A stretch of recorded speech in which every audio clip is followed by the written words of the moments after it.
안녕하십니까. 현대투자연구소 송교입니다. 시장이 오늘도 급락세를 면치 못하고 있습니다. 긴축에 대한 우려감 그리고 중국발 악재가 겹쳐지면서 투자 심리를 위협하는 그런 모습인데요. 자, 무엇보다도 지금 코로나 저점 위에 너무 많이 올랐습니다. 많이 오를 만큼 올랐기 때문에 당연히 겪어야 될 그런 조정으로 우리가 좀 받아들여야 되지 않을까 생각됩니다. 강조한 것처럼 유동성 장세에서 이제 실적 장세로 넘어가는 그런 피할 수 없는 어떤 그 조정으로 해석을 해야 될 것 같고요. 자, 또 한편으로 본다면 이제는 빠질 만큼 빠졌기 때문에 본격적인 어떤 반등에 여기서 추가적으로 좀 조정을 받는다 하더라도 본격적 반등에 대비를 해야 되지 않을까 생각됩니다. 자, 여하튼 이제 그 위드 코로나 수혜주들이 좋은 어떤 그 대안이 될 것 같고요. 자, 그 밖의 내용은 이제 자료를 보면서 자세히 살펴보도록 하겠습니다. 위드 코로나 4인방에서 이제 카지노, 여행, 엔터테인먼트, 항공, 이렇게 네 종목을 전에도 말씀드렸죠. 특히 이제 그 카지노 관련 중에서는 카지노 관련주를 포함해서 위드 코로나 절대 수혜주가 저희는 이제 그 롯데 관광개발이라고 말씀드렸는데 오늘 좀 많이 올랐기 때문에 따라서 하는 건 좀 부담이 될 수 있다 하더라도 그러니까 눌림목 조정을 활용해서 보통 이제 한 이틀 정도 눌림목 조정을 활용을 해서 사는 것은 크게 무리가 없지 않나 생각됩니다. 자, 지금 보시는 화면은 이제 미국 국채 10년불 10년 만기 미국 채권이 되겠습니다. 지금 화면이 두 개가 있죠. 왼쪽은 이제 1년짜리 차트고요. 오른쪽은 이제 3개월짜리 차트가 되겠는데 먼저 왼쪽 화면을 보게 되면 지난 3월 달에 이제 채권 금리가 1.732까지 이제 급등을 했습니다. 당시 이제 어, 3월 9일로 알고 있는데 하여튼 그 코스피 지수가 장중 최저점이 2,929포인트였습니다. 제가 그때도 이제 강조를 해드렸죠. 거기가 이제 거의 바닥 가능성이 높다고 이제 나름대로 이제 말씀드렸는데 여하튼 채권 금리가 오르면서 이제 그 주가가 이제 많이 빠졌고요. 그리고 충분한 조정 이후에 시장 자체는 또 이제 안정세를 찾는데 또 8월 들어서면서 이제 채권 수익률이 높아지면서 시장을 위협하는 그런 모습이다 보시면 될 것 같고 8월 초에 보니까 오른쪽 그림은 이제 3개월 차트가 되겠는데 8월 초 보니까 1.172서부터 이제 1.5%까지 이제 상세를 보이면서 시장을 위협하는 그런 모습이 아닌가 생각했는데 일단은 지난 그 3월 고점이 되겠지 1.732 그 고점을 돌파하는가 안 하는가 여부를 좀 우리가 좀 더 관찰을 해봐야 되지 않을까 생각됩니다. 테이퍼링 같은 경우는 잠시 후에도 좀 말씀드리겠지만 테이퍼링은 우리가 받아들여야 됩니다. 근데 우리가 이제 헷갈리는 게 테이퍼링과 이제 긴축하고 혼동해서는 안 되죠. 긴축이라는 것은 이제 금리를 인상해야 되는데 사실 미 연준 입장에서 아직까지 금리 인상 어떤 그 금리 인상에 대한 그런 구체적인 얘기는 한 게 없습니다. 대체적으로 최근 어떤 그 내용들을 요약해 본다면 한 내년 한 말쯤 정도 인상 가능성이 있는데 그 인상 여부는 결과적으로 본다면 이제 고용 지표 여부가 결정이 될 텐데 이거 쉽게 일단 금리 인상 가능성은 낮아요. 그리고 테이퍼링 관련해서는 이제 주가에 상당 부분 먼저 이제 반영이 됐다고 이제 해석을 해야 되거든요. 그것보다는 앞서 이제 오프닝에서 말씀드린 바와 같이 일단은 우리가 10보 전진을 위한 2, 3보점, 2, 3, 4보점의 어떤 후퇴 정도로 그렇게도 해석을 해봐야 되지 않을까 생각됩니다. 자, 여하튼 간에 이제 유동성 확장 부분은 이제 끝났다고 봐야 될 것 같아요. 유동성 확장 부분에서 긴축 환경으로 시장이 변화가 되는 겁니다. 그러니까 제일 많이 빠진 게 우리 증시도 보게 되면 의미 있는 시가총액 상위 종목 중에서 카카오가 제일 많이 빠졌죠. 17만 원대에서 이제 11만 원까지 빠졌으니까 제일 많이 빠졌습니다. 그러니까 긴축 환경에서 성장주들이 금리가 인상되게 되면 성장주는 사실 그 물론 다 그런 건 아니지만 후발주들은 사실 그 경쟁력이 떨어지는 그 후발주들 또 특히 재무적 리스크가 좀 있는 그런 기업도 굉장히 조심해야 되겠죠. 금융 비용 부담이 높아지니까 그래서 성장주가 오를 수 있는 환경은 많이 이제 그 줄어들고요. 물론 무조건 끝났다는 건 아니죠. 계속 실적이 백업이 되는 실적이 받쳐주는 그 성장주들은 이제 다시 시장 내에서 이제 차별화될 가능성이 높지 않을까 이렇게 생각됩니다. 하여튼 그 유동성 장세에서 실적 장세로 넘어가는 그런 과도기적인 조정이라고 보는데 그 유동성 장세에서 실적 장세로 넘어가는 최고의 시그널이 금리 인상이에요. 자, 우리나라는 금리 인상이 됐고요. 이번에 정책의 어떤 그 연장, 정책의 어떤 뭐라 그럴까요? 그 연속성이죠. 연속성을 감안한다면, 이번에 저는 10월 달에도 금통위에서 금리 인상 가능성이 상당히 높지 않을까 생각해요. 가계부채가 너무 심해요. 그렇죠? 자, 지금 이제 보시는 화면은 이제 코스피 종합지수가 되겠는데, 지금 이제 표시를 해놨죠. 지난 그 3월 일봉 차트입니다. 3월 9일 날 장중 최고점이 그 미국 10년 만기 채권 금리가 1.7%까지 급등했을 때 코스피가 2,929포, 장중 저점이 2,929포인트였고요. 지금 현재 시간이 이제 12시 57분을 통과하고 있는데 코스피는 좀 많이 돌려놓고 있는 모습입니다. 코스닥 같은 경우는 아까 뭐 3%가 넘게 이제 폭락세를 보이는데 많이 이제 격차를 좀 줄이는 그런 모습이네요. 코스피로 본다면 이제 그 2,940까지 빠졌거든요. 자, 하여튼 그 지수를 맞추는 것은 사실 어리석은 일이에요. 지수를 맞추려는 건 아니고 여기서 추가적으로 좀 빠진다 하더라도 일단 이제 과매도 상태고요.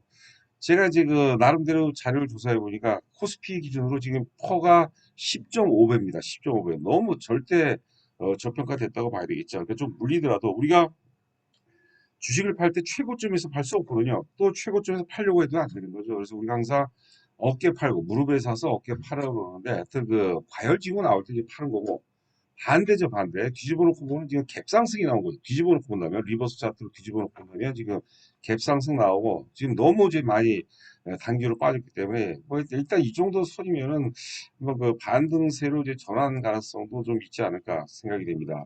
일단은 코스피보다는 빠지고 코스닥이 더 많이 빠졌기 때문에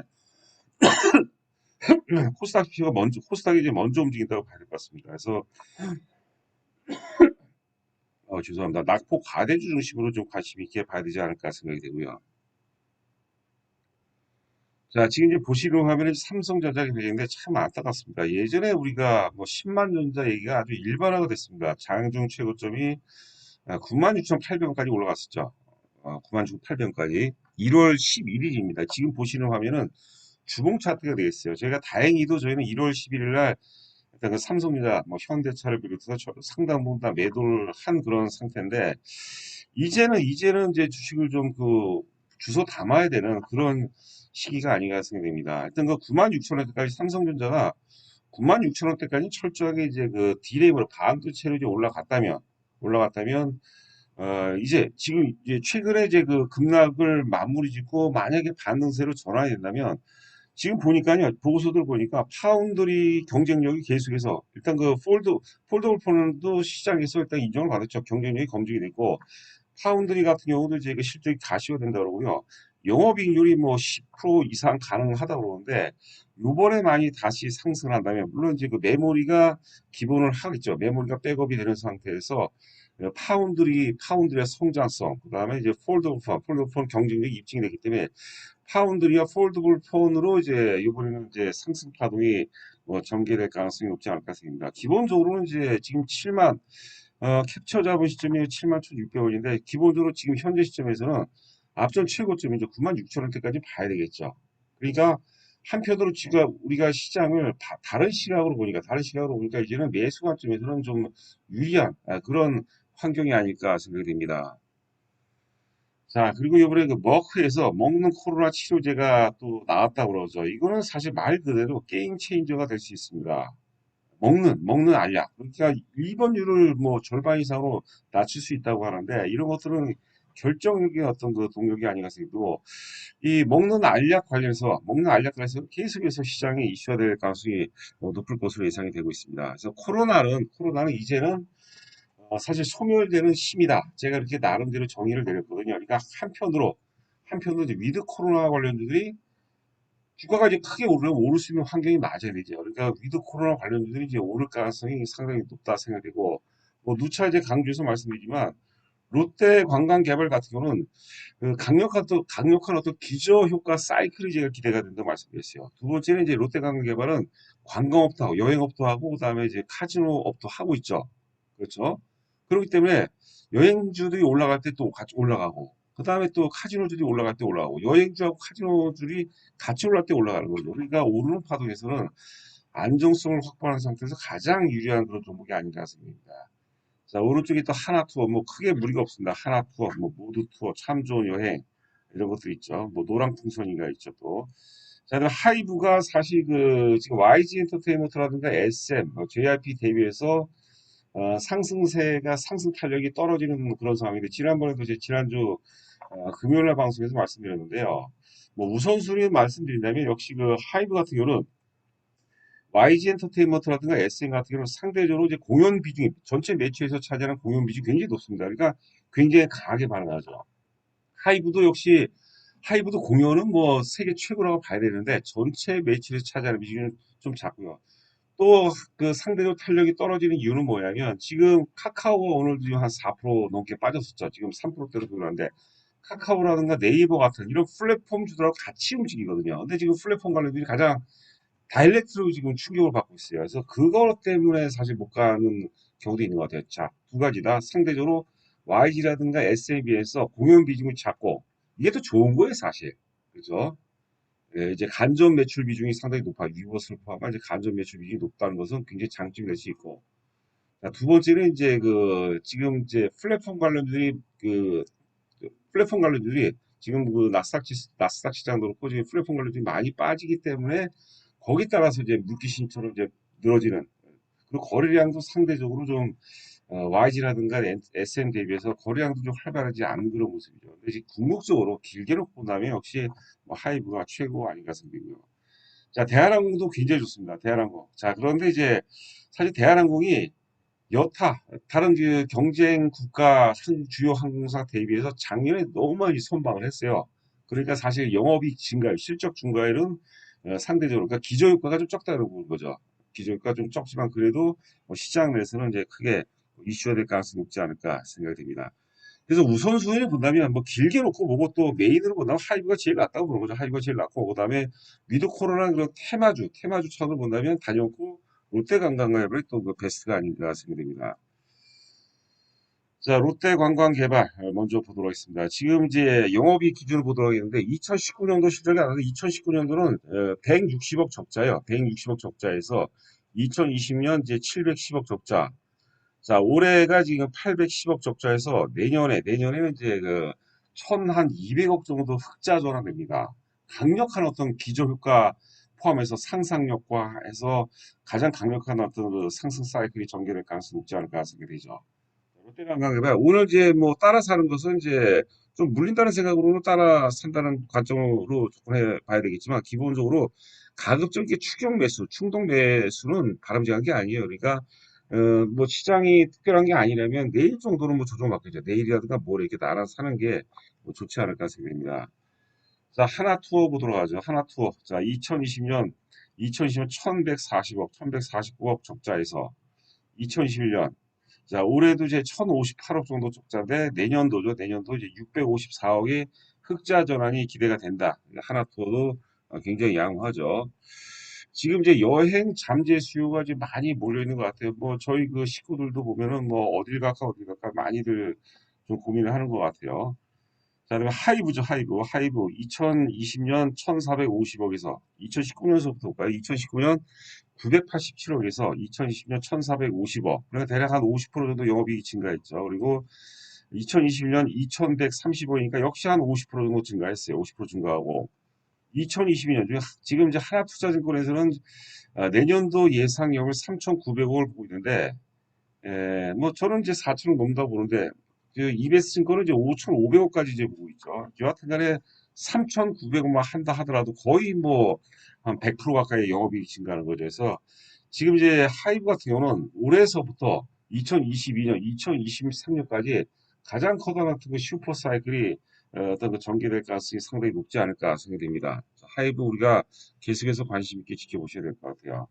자, 또 오늘 아주 또 좋은 또 낭보가 들려왔습니다. BTS하고 이제 콜드플레이라고 제가 조사를 해보니까 뭐 세계 최고 수준의 락 가수죠. 영국 사람들이죠. 4인조로 알고 있는데 하여튼 그 콜라보로 마이 유니버스 빌보드 싱글 차트에서 또 1위를 했다는 그런 또 좋은 소식이 들려왔습니다. 대단한 것 같아요. 그런데 주가는 좀 많이 무딘 것 같아요. 이거 저는 뭐 거의 기적이라고 생각합니다. 여러분 한번 입장을 바꿔놓고 한번 생각해 보세요. 기적이라고 생각하는 거죠. 박세리 선수가 LPGA에서 뭐 제가 보기에는 한 100번 정도, 100번 정도 우승을, 100번은 좀 너무 과한가요? 하여튼 뭐 그런 좀 느낌이 좀 많이 들고 있습니다. 자, 마지막 대한항공 보죠. 대한항공은 이제 2019년도 1760억에서 2020년 작년에 1080억이니까 굉장히 선방했어요, 작년에. 그리고 올해 굉장히 중요해요. 올해 좋죠. 올해도 6460억이죠. 그게 이제 화물 운송에서 이제 초호황. 이것도 예전에 제가 대한항공 추천할 때 말씀드렸는데 지금 이제 화물 운송은요. 지금 코로나 때문에 화분 우선 굉장히 많이 들어간다고 하더라고요. 저도 사실 그 요즘에 좀 뜸한데 작년만 하도 올해 뭐 초까지만 하더라도 그 알리익스프레스라고 그러죠. 알리익스프레스에서 이제 많이 물건을 좀 샀던 것 같아요. 그 에어마트들이 많이 좀 그 혼나기도 했는데 여하튼간에 일시적인 유행이 아니라 커다란 어떤 그 트렌드가 아닌가 그런 생각이 됩니다. 또 최근에 또 이제 그 알리익스프레스 제품하고 뭐 네이버의 어떤 그 제품하고 비교해 보니까 그 네이버에서 판매하는 그 중국산 제품인데 가격 차이가 그게 크지는 않은 것 같아요 보면은. 자, 저희 그 VIP 회원 모집 관련해서 이제 자세하게 읽어보시고요. 읽어보시고 이제 입금하시고 입금자 성명을 이제 전화번호 주시면은 제가 이제 인사 말씀과 함께 자세하게 안내해 드리도록 하겠습니다. 자, 남은 시장이 이제 많이 돌려놓는 분위기인 것 같은데요. 남은 시간도 건승하시 기 바라고 저는 또 내일 여러분들 찾아뵙도록 하겠습니다. 감사합니다.